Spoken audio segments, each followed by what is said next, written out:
In today's video, I'm going to teach you how to create a BigCommerce API account in just 5 minutes. Whether you're a developer or just getting started with integrating BigCommerce into your application, this guide will walk you through the process with ease.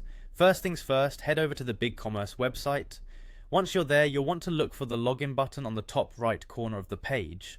Click on that and you'll be directed to the login page. Here, you'll need to enter your registered email address and password. If you've forgotten your password, there's an option to reset it. After you've filled in your details, click the login button to access your dashboard. With access to your BigCommerce dashboard, navigate to the BigCommerce homepage, where you'll find various management options. Look for the settings option in the navigation menu and give it a click. Inside the settings menu, scroll down until you see API.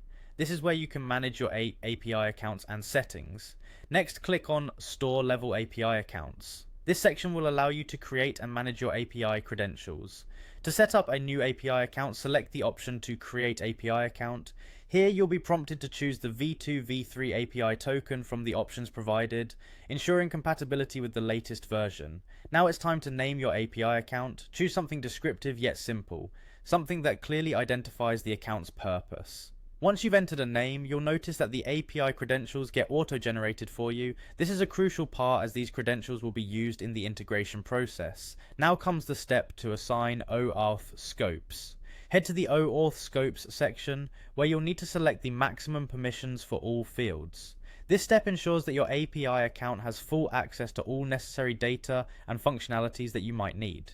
After reviewing all these settings, it's time to save your work. Click on the Save button to store your new API account information. Once saved, you will have access to critical credentials like the client ID, client secret, and the access token. These are vital for your API integration, so make sure to copy them and store them securely. Finally, after confirming that you've saved and secured all necessary information, click the Done button. And there you have it. Your BigCommerce API account is successfully created, ready to be integrated and used in your development projects. I hope you found this guide helpful and that it makes the process of creating a BigCommerce API account straightforward and efficient. Thank you for watching, and be sure to subscribe for more tutorials. Take care.